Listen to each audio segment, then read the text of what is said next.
Okay, first video for really substantial stuff in Chapter 2, First Order Logic, talking about structures.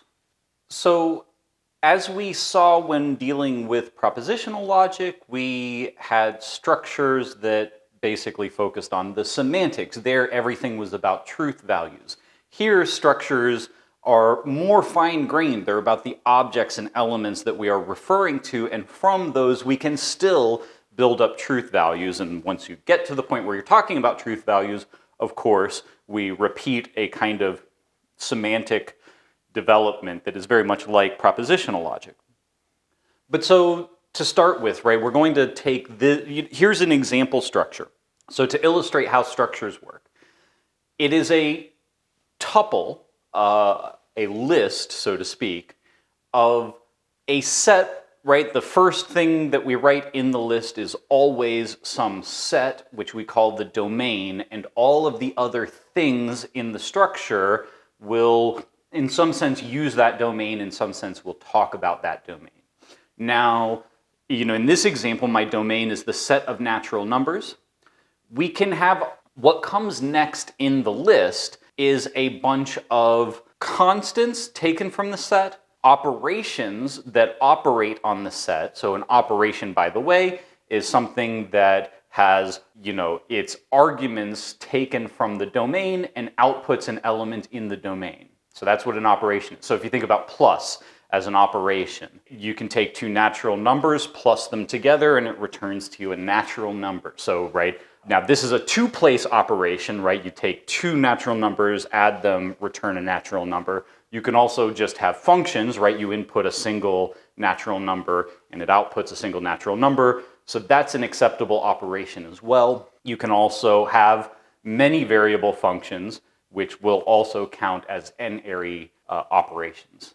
Also in a structure, you can have a relation technically being a subset of the product of n with itself, although you could also have n-ary relations. And effectively, an n-ary relation is going to be a subset of some Cartesian product of the domain, if you want to get all technical and set theoretical. But just intuitively in this example, the relation is the less than relation, right? So we know that you can say that 0 is less than 1 and 1 is less than 2 and so on, so that we have this relation symbol in our structure, or this relation in our structure. And then you could also have constants like, the constant number 0. So there's an example structure. And here in this slide, I, have written out several of the things that I've said. I'll also point out that right here, I'm giving the sort of set theoretical expression of what kind of thing the less than relation is, right? So if this is the less than relation, it is a subset of the Cartesian product of n with itself.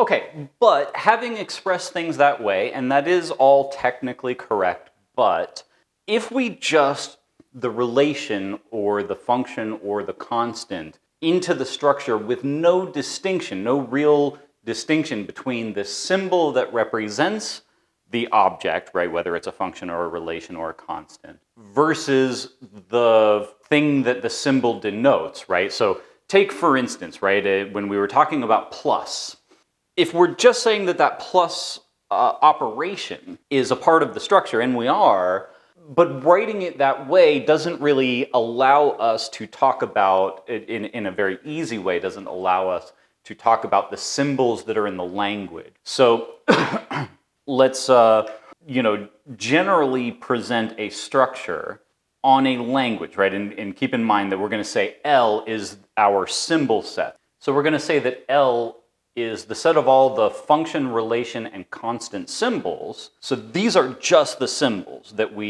one structure can interpret a symbol one way, another structure using the same symbols we can allow to interpret some other way. It's going to be a fairly important thing to keep the symbols of our language fixed and think about all of the different possible ways of putting structure onto that collection of symbols.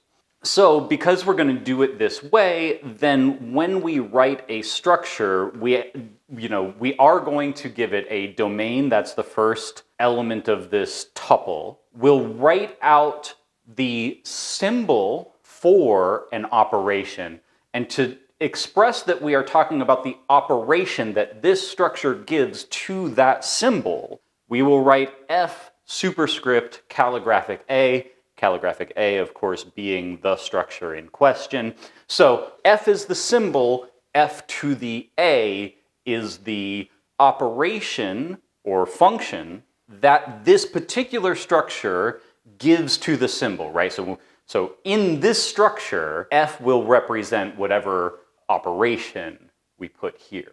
To give an example, I think this may be somewhat sort of complicated and confusing. When we're doing it this way, our plus symbol on the natural numbers, we could, so if we took the structure that we saw in the previous slide, the plus symbol would just be a symbol in the language, and we would write plus to the A to represent the actual operation of addition on natural numbers.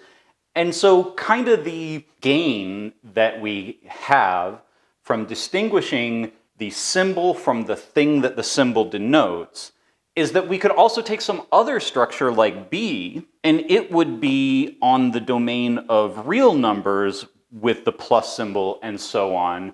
Although, because it has the same symbol, we could talk about plus to the B being addition on the real numbers. So just this way of separating the symbol from its denotation allows us to take a fixed symbol set and, at will change how we're interpreting the symbols, basically. So we have the separation between the symbols and the operation that the symbol denotes, likewise for the relation and the constant.